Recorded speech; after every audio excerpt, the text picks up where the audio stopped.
all the cases that were instituted against him, all the campaigns that were carried out against him, the hounding, the way he was being pushed against the wall, the kind of convictions that were made against him. All of that seems to have not mattered with the electorate in the United States. This election was for the American president, not for the world president or the Indian president, first and foremost. So he will try and do whatever is best for the United States in terms of his foreign policy agenda. We'll have to wait and see what he does, for example, on the Russian-Ukraine front. The expectation is that some of the American funding is going to stop, and he will push for some kind of a cessation of hostility. There are expectations that he will be tough on China, which is not exactly a bad thing for us, provided he is or we are able to, strengthen organizations like the Quad.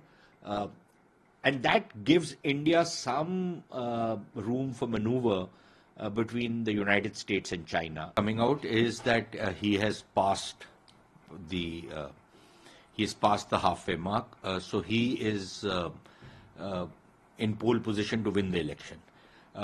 This is at the time when we are speaking.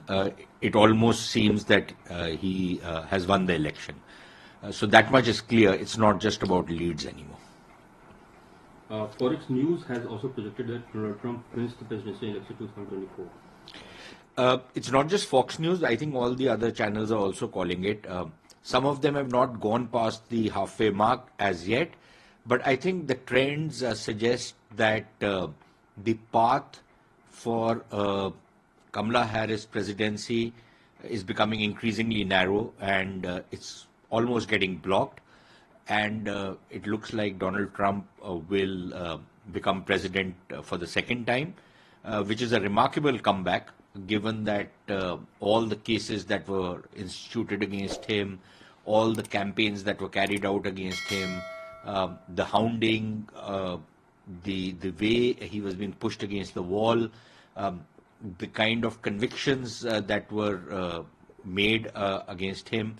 All of that seems to have not mattered with the electorate in the United States, and the issues which he raised seem to have worked with the people, and that is why, if you see the number of votes he is getting, the kind of support he has got, I think it's becoming quite clear that he is going to be the 47th president of the United States.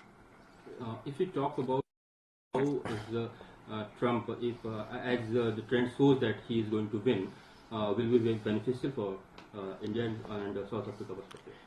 See, I think we have to understand one thing in India, that this election was for the American president, not for the world president or the Indian president, first and foremost. So he will try and do whatever is best for the United States.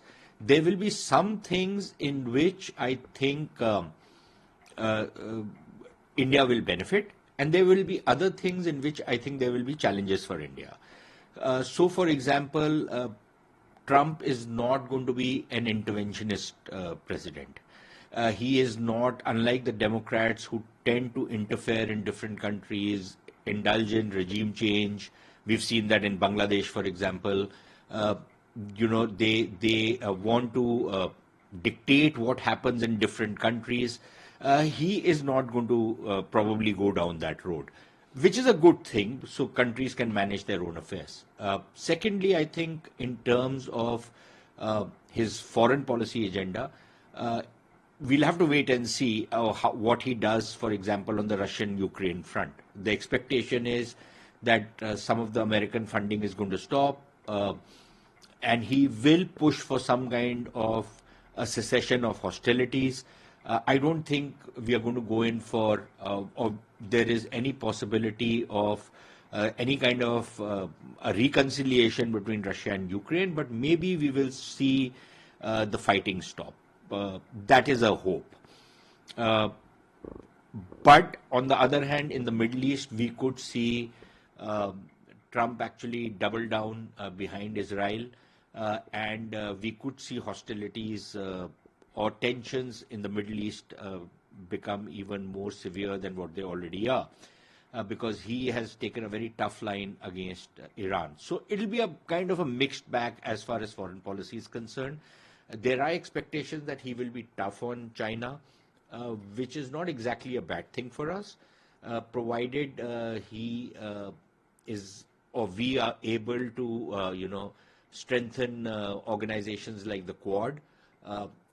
And that gives India some room for maneuver between the United States and China. And one of the reasons maybe we've also seen a border agreement between India and China is that there were expectations even in China that if tensions with the United States are going to be ratcheted up, then it is better to cool down, the border tensions with India. Maybe that was one of the calculations.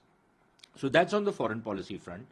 But then there is the trade front, on which Trump is very clear that he seeks equitable kind of trading relationships, which means that there is a possibility of tariffs going up, which could impact on Indian exports and India's trade with the United States.